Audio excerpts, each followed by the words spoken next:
Humanity, Chapter 17, World Problems and Practice of Anthropology. Increasing numbers of anthropologists today are using their training to help solve human problems. In the private sector, for example, anthropologists work in a variety of roles, from training international business people to become culturally sensitive when dealing with people from other countries, to observing how humans interact with machines. Governmental agencies and international organizations employ anthropological expertise to address problems connected to development, health, education, social services, and ethnic relations. In the first part of this chapter, we show some of the specific contributions anthropologists have made to understanding the problems of people growth and hunger. In the second part, we discuss the anthropologist as advocate. Applied anthropology. As we mentioned at the beginning of this book, applied anthropology is most simply defined as the application of anthropological perspectives, theory, empirical knowledge of cultures and methods to help assess and solve human problems. This subfield has grown dramatically since the early 1970s, partly because the number of people earning PhDs in anthropology has outstripped the number of academic jobs available, and partly because the larger numbers of anthropologists want to use their expertise to help people and organizations with special talents or insights. Do applied anthropologists bring to problem solving? What unique contributions can anthropologists make to programs and agencies? The simple answer is that anthropologists do not think like other people. In studying and explaining the issues, what applied anthropologists combine the holistic and relativistic perspectives, which we discussed in Chapter 2. We think you will see that this combined perspective makes a major difference in more fully understanding some of the cultural issues involved in health, population growth, and world hunger. Finally, we will discuss the role of anthropologists as advocates for smaller indigenous peoples of the world. Quite often, applied anthropologists work in lesser developed countries, LDCs, which are often collectively known as the Third World. Terms such as developed, less developed, First World, and Third World convey a certain prejudice resulting from a Western view. Example, Third World to whom? Because they are familiar terms, however, we continue to use them as shorthand descriptions of major world regions. Health and healthcare. Medical anthropology. The study of health and healthcare falls under heading of medical anthropology, the largest and most rapidly growing specialty in applied anthropology. Although most medical anthropologists are cultural anthropologists, sometimes physical anthropologists, linguistics, and even archaeologists are involved in the study of health issues.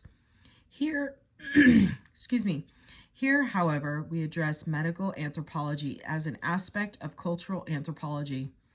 First, it is important to note that health is a critical issue in every society, and every culture has a manner of dealing with disease and illness.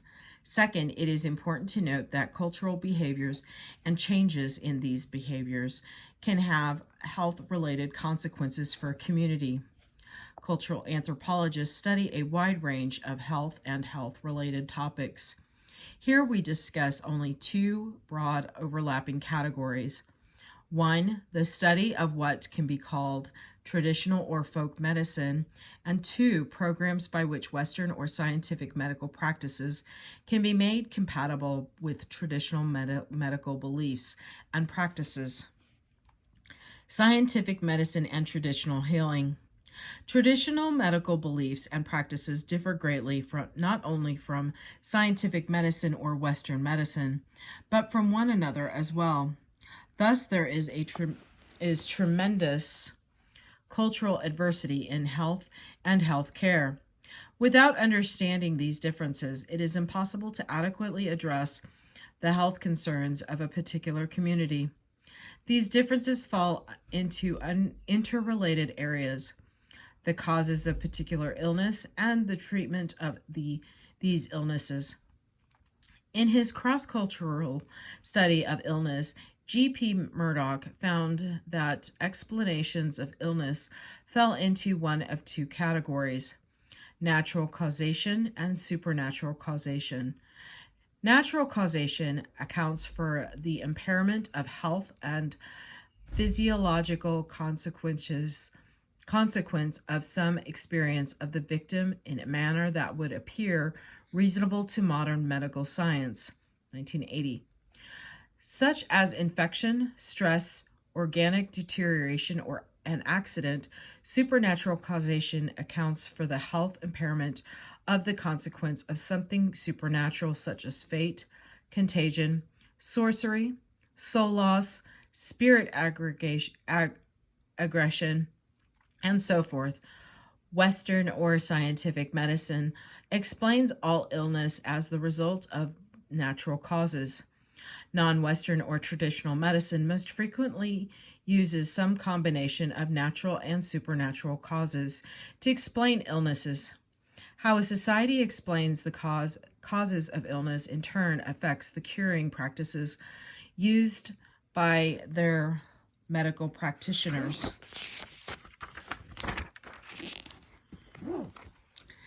Scientific medicine views illness as solely a physical problem, the result of natural causes.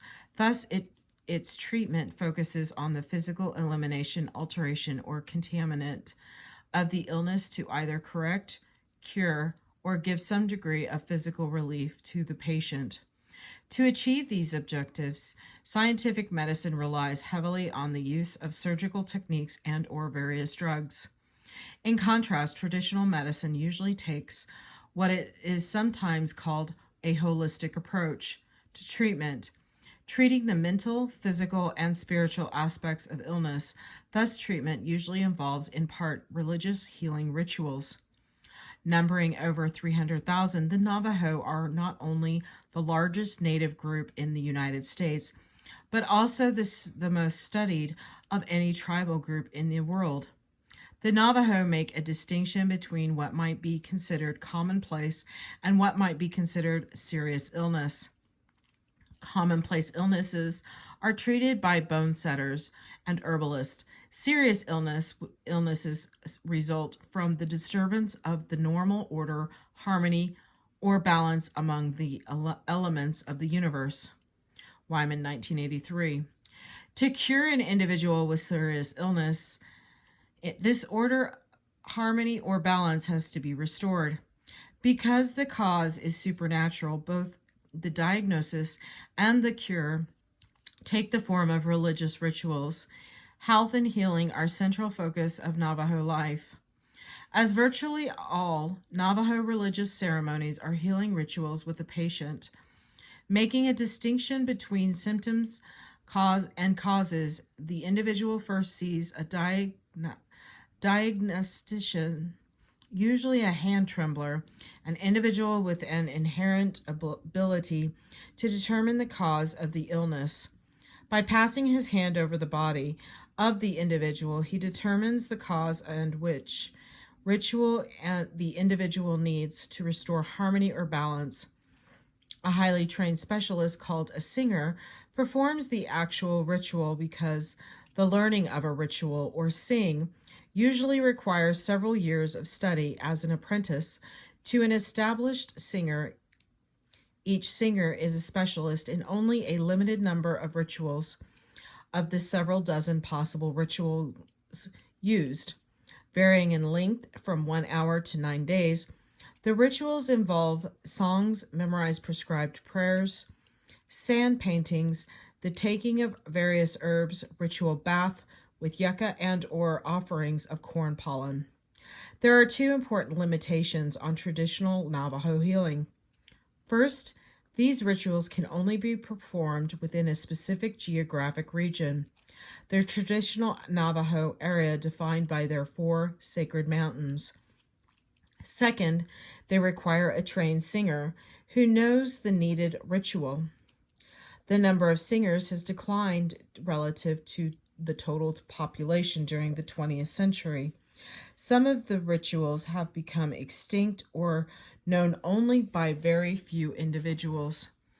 As a result of these and other factors, the Navajo have added 2 new religious healing traditions: the Native American Church and Pentecostal Christianity. A pan Indian religion, the Native American Church, NAC, involving the use of the peyote cactus, first became popular among the Navajo in the 1930s. See discussion in Chapter 13. Health and the curing of illness are the primary reasons for meetings among the Navajo. Held from sundown to sunrise and presided over by a roadman, unquote, NAC meetings involve spontaneous prayers and the ingestion of peyote to restore the health, because only limited ritual knowledge is required to conduct a meeting. It is far easier to become a roadman than a traditional singer, also because they last only one night. Peyote meetings are far less time-consuming and costly for the patient and the patient's family than most traditional Navajo healing rituals. Another advantage of the NAC is that its meetings are not geographically restricted to the land between the 4 sacred mountains, and so can be observed by Navajo living well removed from the reservation. Euro-American Christian missionaries began working among the Navajo in the 19th century, operating many of the early clinics. Early clinics, hospitals, and schools on the reservations. These missionaries were openly hostile to traditional Navajo religious practices. As a result, relatively few Navajo actually converted to Christianity. This started to change in the 1950s when traveling Protestant evangelical ministers began holding tent revivals on reservations that emphasized spiritual healing. Because of the lack of formal organizational structure, any individual so motivated could become a minister and establish his or her own church. As a result, independent Pentecostal churches with Navajo ministers quickly appeared and spread throughout the reservations. Although some prayer and healing meetings are held for individuals in homes, most are held in churches or large camps, tent camp meetings. These larger meetings usually involve sermons and Bible readings, hymn singing, the giving of testimony, and prayers for healing. For individuals, healing may involve laying on of the hands, the use of oils, Bible readings, and healing prayers by entire congregation. Pentecostal meetings, like NAC meetings, are not restricted by geography. However, they also have an advantage over NAC in that an ill individual does not have to schedule a special meeting, but may attend any of the regularly scheduled Pentecostal meetings or revivals. There is and has been antagonism between many of the traditional religious leaders and the leaders of the Native American Church and the Pentecostal churches. However, for the most part, individual Navajos appear to move among the 3 groups, depending on the particular circumstances. The traditional Navajo do not... I'm so sorry. I don't know why I'm shaky. The traditional Navajo do not see to any conflict between their ideas and religious practices and scientific medicine as provided by the Indian Health Service and or the Navajo tribe. As noted, they make a distinction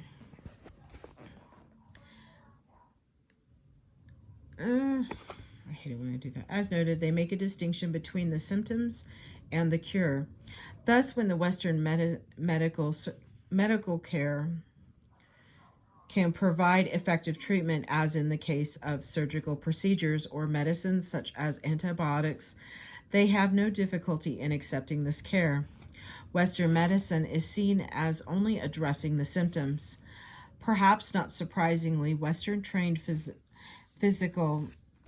physicians are at times equated with traditional herbalists and bone setters, not with singers.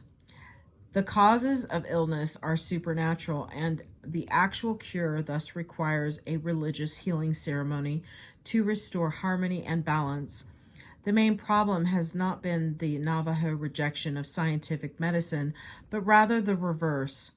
The Western-trained health professionals and their hostility and rejection of traditional Navajo healing practices. Some physicians would even reject patients who had undergone a traditional healing ritual. In what may have been the earliest example of applied medical anthropology, in 1944, Alexander and Dorothea Leighton wrote The Navajo Door.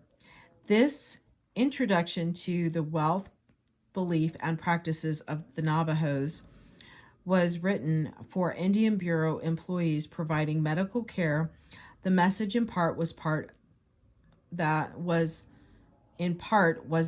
Navajo ceremonies, while not adequate therapy for appendicitis or tuberculosis, did have great psychotherapeutic and social value. Traditional healers were to be respected as potentially valuable allies.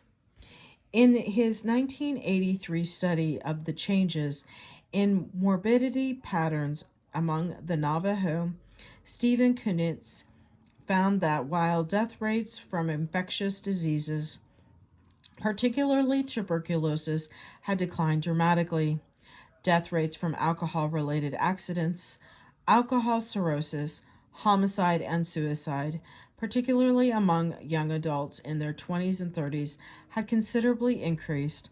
Since that study, drug abuse could also be added to these health problems. Kunitz argued that the added social conflict within families and communities, which are the underlying causes of these health issues, are in part the result of stress brought on by mounting poverty on the reservation. Poverty is a health issue that cannot be addressed by scientific medicine. However, one can also argue that while the three healing traditions now utilized by the Navajo cannot alleviate poverty on the reservation, by stressing the spiritual harmony and balance within the family and the community, they can ease some of the social problems and conflict that result from health problems. Sorry about that. Population growth. One of the consequences of globalization has been the phenomenon increase in world population. In the last 50 years, world population has more than doubled, jumping from 2.5 billion to more than 7 billion. Most of this growth is occurring in the poorer countries of the world, which creates a wide range of problems, whereas the standard of living in the developed countries of North America, Europe, and Japan is increasing. The standard of living for most of the rest of the world's people is declining, and differences in population growth rates are the primary reason. In addition, overpopulation in Latin America, Africa, and parts of Asia is resulting in increasing ethnic and social conflict, environmental degradation, and massive migrations of people from the underdeveloped to the more developed countries of the world. Why the poorest peoples of the world continuing to have large families, while the wealthier peoples are having fewer and fewer children. What is the reason for this inverse correlation? Anthropological perspectives on population growth. Anthropological insights on this issue is twofold. First, anthropologists study human behavior holistically in terms of the total system in which people live their everyday lives.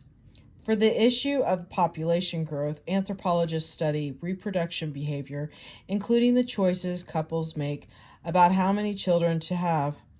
By understanding the overall context of behavior, anthropologists can understand how the birth rates of a region result from local conditions, especially economic conditions faced by many rural poor. The second prong of anthropological insight involves their detailed fieldwork in local communities to uncover the major causes of high birth rates in third world settings.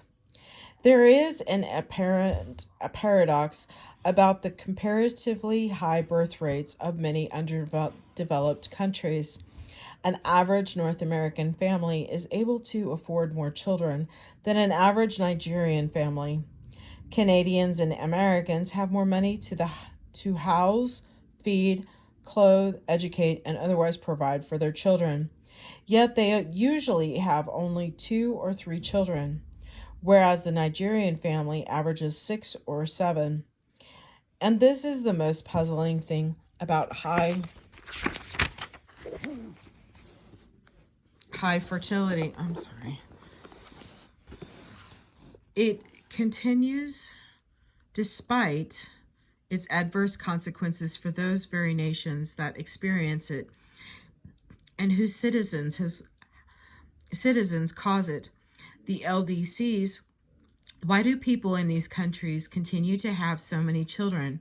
Are Asian, Africans, and Latin Americans too ignorant to realize they cannot afford to support so many children? Do they not see the strain that all these children put on their nation's educational, health, and agricultural systems? Does the refusal of couples in these countries to practice birth control, even when condoms and pills are available, represent a perfect example of their backwards and ignorance? Not at all. Costs and benefits of children in LDCs. Too often when we learn that rural people in parts of the third world average 6 or 7 or more children per couple, we think this is economically irrational. They must be having large families for other non-economic reasons. Probably children are highly valued in their traditional culture, or maybe men have higher prestige if they have lots of children. Perhaps they are not educated enough to recognize the effects of having such large families, or it could be that they don't know how to prevent pregnancy. Part of our error comes from our failure to grasp the conditions of their lives that lead them to bear more children than we do. Just because children are an economic liability in a highly mobile, industrialized, urbanized market economy, this does not mean they are a liability everywhere. Many demographers argue that rural people in LDCs have high fertility not simply because of their cultural preferences, but because children are economically useful. Village-level ethnographic studies suggest that children do indeed offer a variety of material benefits to their parents in LDCs. One such study was done in the Punjab region of northern India by anthropologist Muhammad Mamdani. He researched a family planning project that aimed to reduce the birth rate in 7 villages. Mamdani found that in the village of Manpur, people accepted the birth control pills and condoms offered by the staff of the program, but most refused to use them. The reaction of the project's administrator was like that of many outsiders when local people do not behave in ways they seemingly ought to behave. They blamed the ignorance and conservatism of the villagers. To the staff, the benefits of having fewer children seemed obvious. The amount of land available to most people was barely adequate, so by reducing family size, people could stop the fragmentation of land that was contributing to their poverty. However, the village's parents interpreted their economic circumstances differently. They believed that children, especially sons, were economically beneficial, not harmful. Villagers of all castes and all economic levels reported that children were helpful to a household in many ways. They helped with everyday tasks such as washing, gathering animal dung to use as fertilizer, weeding fields, collecting firewood, and caring for livestock. Even young children supplemented family income by doing small jobs for neighbors. When they grew up, sons were the major source of support for the elderly parents because one or more of them usually continued to live with their parents and farm the land or work in other occupations.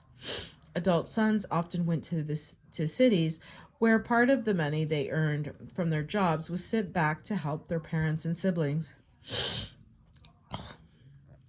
In short, Mamdani argued the residents of Manpur recognized that the benefits of children exceeded their costs to their parents. Outsiders did not recognize this fact because they did not fully grasp the economic circumstances under which people were actually living. Like people everywhere, however, the people of this region of India proved capable of altering their behavior as their circumstances changed. In 1982, 10 years after the Mamdani's study, Moni Nag and Neeraj Kak restudied the village of Manpur. They found that couples had changed their attitudes about desirable family size. About half of all couples were now using contraception or had accepted sterilization after they had 2 sons. The reason was that changing economic conditions in the region had made children less valuable to families. Parents did not need as much children's labor as before. The introduction of new crops and farming methods had also almost eliminated grazing land in the region. So boys were no longer useful for tending cattle. Increasing reliance on purchased chemical fertilizers reduced the value of children's labor in collecting cattle dung to spread on the fields. Chemical weed killers reduced the amount of handwork necessary for weeding. A new crop, rice, did not require as much work as the old staples. The increased value of formal education also led people to have fewer children. Because more outside skilled jobs were available, parents became more interested in providing a secondary education that would increase their children's ability to acquire high-paying jobs. Opportunities for women increased, and secondary school enrollment rates for girls more than doubled between 1970 and 1982. Sending more children to secondary schools raised the cost of childbearing. Parents had to pay for clothing and textbooks for their children who attended school, which was a significant expense for poor families. Accordingly, they wanted and had fewer children. Finally, most couples believed that having lots of sons was not necessary, as it had been for 10 years earlier. People still desired sons for old age support, but many believed sons were not as dependable as they used to be. Many sons no longer brought their wives with them to live on their family land, but instead left the village to live on their own. One elderly man who was interviewed reported that children are of no use anymore, and in old age of parents, they also do not do any work while going to school. My son in the military does not keep any connection with me. My son living with me has 2 sons and 1 daughter. I have advised him to get a vasectomy. All these and other changes increase the economic costs and decrease the benefits of having large families. and couples reacted to these changes by having fewer children. In this region of northern India, then ideas and attitudes about desirable family sizes were not fixed by tradition but changed as people adapted their family sizes to changing circumstances. Researchers in other parts of the world also report that children offer many economic benefits to their parents, explaining why high fertility persists in most LDCs. On the densely populated Indonesian island of Java, rural parents do not have to wait for their children to grow up to acquire the benefits of their labor. Children ages 6 to 8 spend 3 to 4 hours daily tending livestock, gathering firewood, and caring for their younger siblings. By the time they are 14, girls work almost 9 hours a day and in childcare, food preparation, household chores, handicrafts, and other activities. Most of the labor of children does not contribute directly to their families' cash income or food supply. So it is easy to see how outsiders might conclude that children are unproductive. However, children accomplish many household maintenance tasks that require little experience and skill, which frees the labor of adult family members for activities that do bring in money or food. Ethnographer Benjamin White suggests that large families are more successful economically than small families in Java. Ethnographers working in rural Nepal, Bangladesh, Samoa, and the Philippines have reported similar findings. Unlike suburban and urban North Americans, farming families in LDCs are used much of the time of even young children productively. As children grow older, they are used to diversify the economic activities of a household, earning cash themselves or performing subsistence work for that frees their parents for wage labor. In many countries, the grown children of rural people migrate to a city in their own country or to a developed country. They acquire jobs which are well paid relative to what they could earn in their own villages and send much of the cash back to their families. Such remittances contribute to half or more of the family income. In Western Samoa, Tonga, and some other small nations of the Pacific, both because migrants feel a continuing sense of obligation to their parents and siblings back home, and because many of them hope to return to their islands someday. Remittances are also a major source of family income, and as a byproduct of national income in countries like Nigeria, Ghana, Pakistan, India, Mexico, Central America, and parts of the Middle East. In most parts of the world, children are also the major source of economic support in their parents' old age because rich rural villagers lack pension plans and Social Security. As Stanley Fried and Ruth Fried have pointed out, in many parts of India, parents prefer to bear 2 or 3 sons to ensure themselves of having one adult son to live with them, in case one son dies or moves elsewhere. Such factors mean that children are perceived, in most cases correctly, as both more valuable and less costly than most citizens of the developed world perceived them. We should not assume that couples in LDCs are too ignorant to understand the cost of having many children or to appreciate the benefits of small families, nor should we think they are prisoners of their traditional cultural values, which have not changed fast enough to keep up with changing conditions. Instead, we should assume that they make reproductive decisions just as we do. Then we can begin to understand the economic and other conditions of their lives that often lead them to want more children than affluent couples in urbanized, industrialized countries want. We can also see why birth rates are falling in so many LDCs today. It is not simply the increased family planning education and the recent availability of contraceptive devices. Lowered fertility is also a response to the increased urbanization in most nations, to the growth in wage employment over the subsistence farming, to the rising emphasis on education for girls as well as boys, and to other factors that have changed the circumstances of family lives. As we have seen, rising human numbers contribute to the resource shortages faced by the LDCs today. One of the resources in shortest supply is one of the things people cannot do without.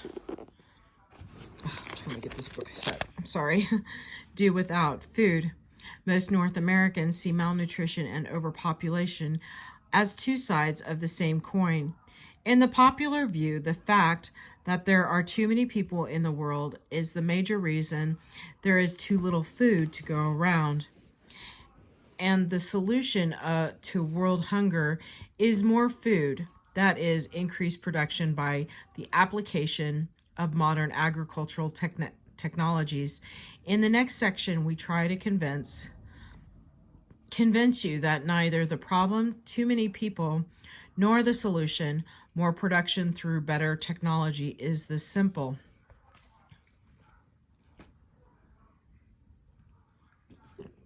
Excuse me. World hunger. Hunger is an endemic in much of the world today.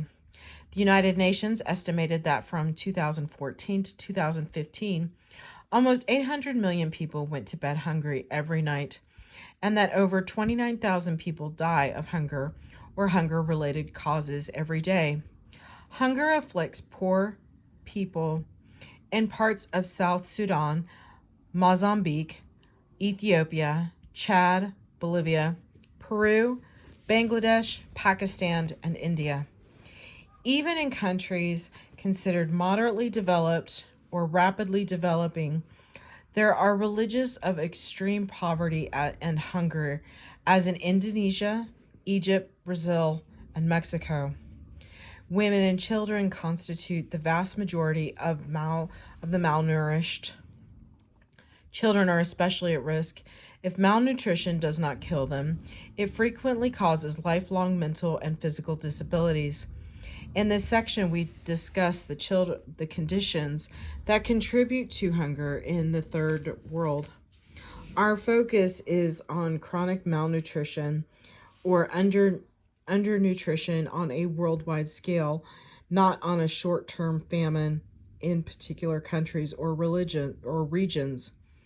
The reason we focus on the chronic hunger is that the immediate causes of famine are more likely to be political upheavals and conflicts that disrupt food production or distribution rather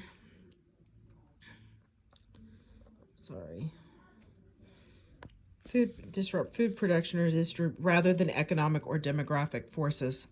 First, we discuss two alternative explanations for hunger.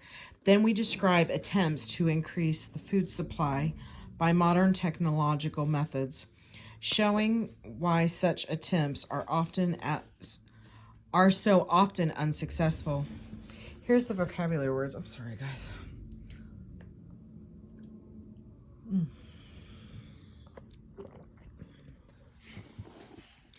And counterproductive. Throughout, we suggest anthropological insights into the problem. Scarcity or inequality. What causes hunger in any given region? People are hungry for a variety of reasons on a worldwide basis. However, two explanations for hunger are most commonly offered. The first, which we call the scarcity explanation of hunger, is that the major cause of widespread hunger in LDCs is overpopulation. Populations have grown so large that available land and technology cannot produce enough food to feed them. The second, which we call the inequality explanation of hunger, holds that the unequal distribution of resources is largely responsible for chronic hunger on a worldwide basis. So many people are hungry today because they lack access to the resources, especially land, needed to produce food. The scarcity explanation holds that not enough food producing resources exist to provide the poor with adequate nutrition. In countries like India, Bangladesh, El Salvador, Kenya, and Ethiopia, populations have grown so large in the last century or two that there is not enough land to feed everyone. This argument maintains that food producing resources like land, water, fertilizer, and technology are absolutely scarce. That is, are not enough resources for the population, for the size of the population. In brief, the scarcity explanation holds that hunger is caused by too many people.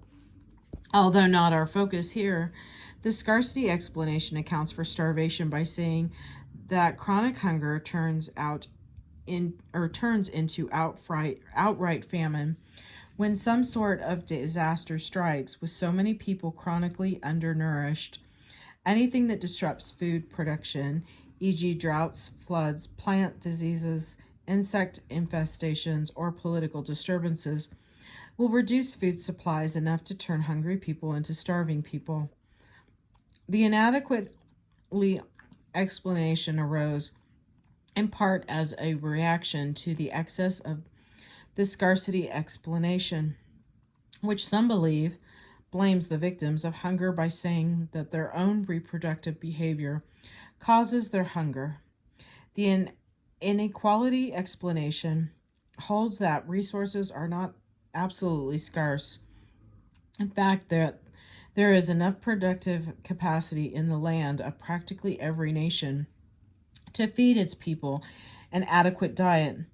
If only this productive capacity were used to meet the needs of the poor, instead too many productive resources are used to increase the profits of wealthy landowners and to fulfill the wants of the more affluent citizens of the world.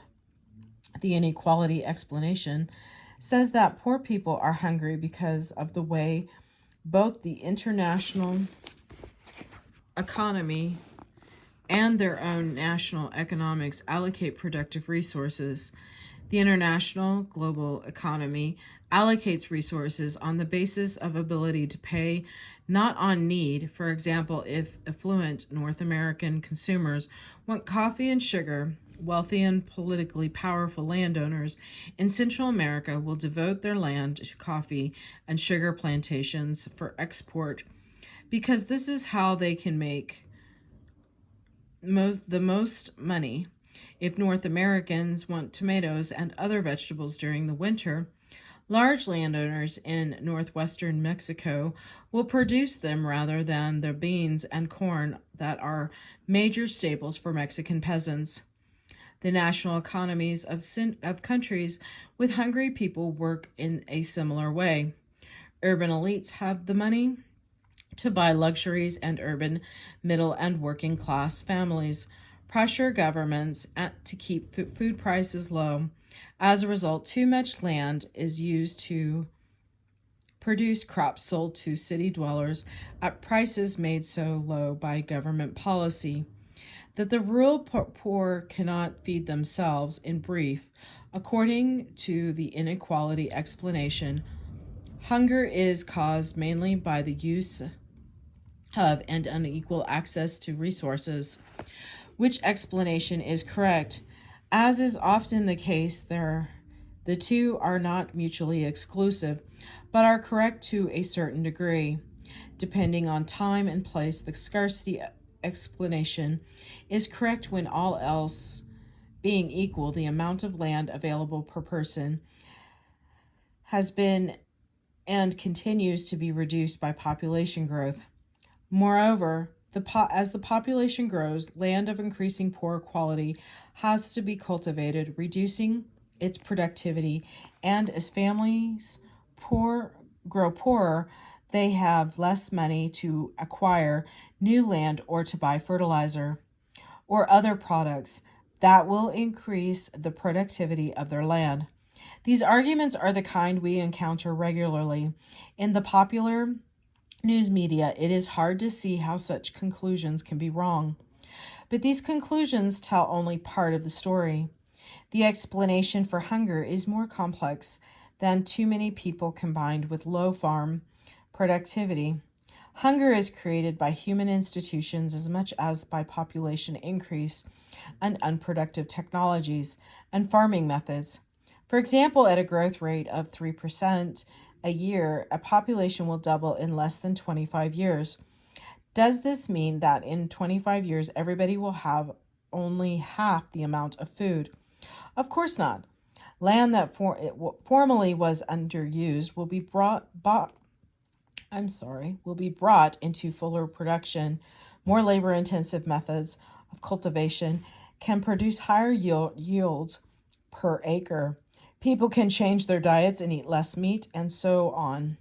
People will adjust their cultivation methods, work patterns, eating habits, and other behaviors to the new conditions rather than tolerate being hungry. Or rather, people will adjust if they have access to the resources they need to do so. And this is a large part of the problem in many LDCs. It is not just that there are too few resources, but that too few people own or control the resources available. In their books Food First and World Hunger, 12 Myths, Francis Moore, Lope, and Joseph Collins question what they call the myth of scarcity. They claim that every nation could provide an adequate diet for its citizens if its productive resources were more equitably distributed. We do not attempt to present a complete discussion of the evidence to show that inequality is as important as scarcity.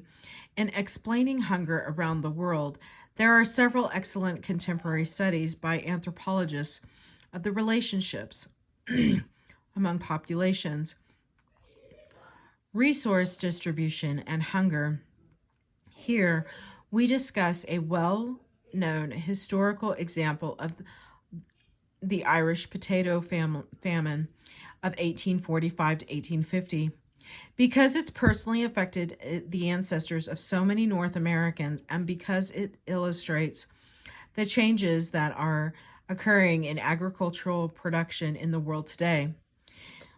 In the early 19th century, Ireland was an agricultural diverse country in which large landowners controlled most of the land. Politically and economically, the island was controlled by England starting in the last decades of the 18th century. Large landowners had begun increasingly allotting their land to the production of cash crops for export to England, where the Industrial Revolution was transforming the economy. English mills needed Irish wool and flax in their production of textiles, and England needed Irish wheat, meat, butter, and other food products to help feed their increasing numbers of factory workers.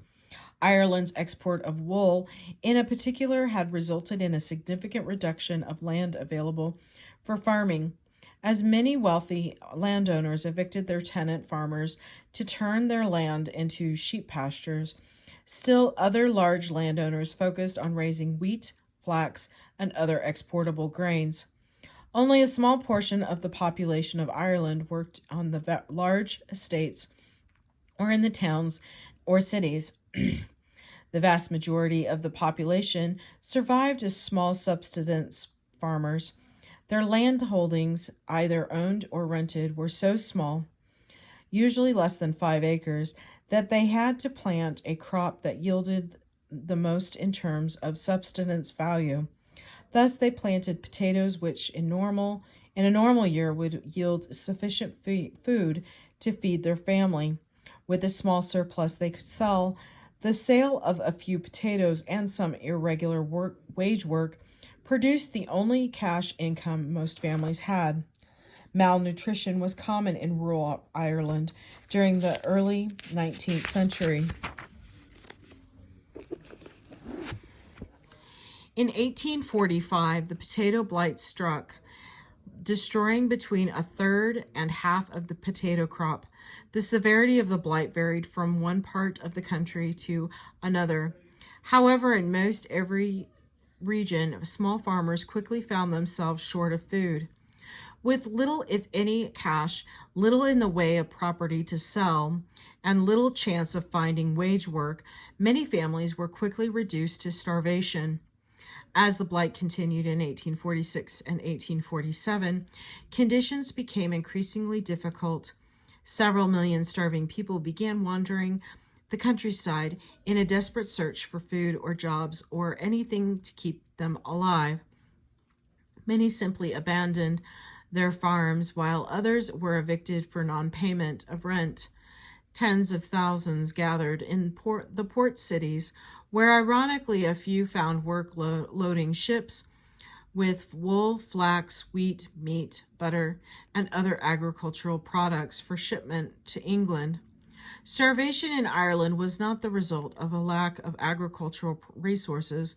Rather, it was the result of the people of Ireland not having the money to purchase the food that was grown on and exported. One estimate found that during the famine, Ireland was exporting to England food sufficient to support 18 million people. In 1845, the population of Ireland had been about 8.5 million. When the famine ended in 1850, only about 6.5 million remained. An estimated 1 million people had died of starvation or related causes, while another 1 million had immigrated to North America, England, or Australia. The economic relationship between agricultural Ireland and industrialized England that existed during the early 19th century is seen on a global scale today. Poor, primarily agricultural countries are increasingly allocating their resources to the production of exports to wealthier, more developed countries, while at the same time their populations are growing rapidly. There is no denying that population growth contributes to hunger and poverty, but we should not conclude that too many people is the problem or the scarcity explanation is sufficient. Population growth always occurs within a political and economic context, and this context greatly influences the degree to which poor people can adjust to it. In a similar vein, it is fascinating that many economists recognize that famines do not result mainly from an absolute scarcity of food, but rather from the inability of some groups, usually the poorest groups, to gain access to food. There is also a recognition that development ought to be measured by more than income and ought to mean more than material affluence. The combination of population growth and increasing land concentration is doubly devastating. Even if the poor manage to hang on to their land, they will become poorer if their numbers grow. If their increased poverty makes it necessary for them to borrow from the wealthy to sell part of their land to raise cash or to work for low wages to make ends meet, they are likely to grow poorer still. This double crunch is precisely the experience of the rural poor in many LDCs. I'm going to pause here. So this will be the end of chapter 17, part 1. Okay, and I'll come back. Thank you.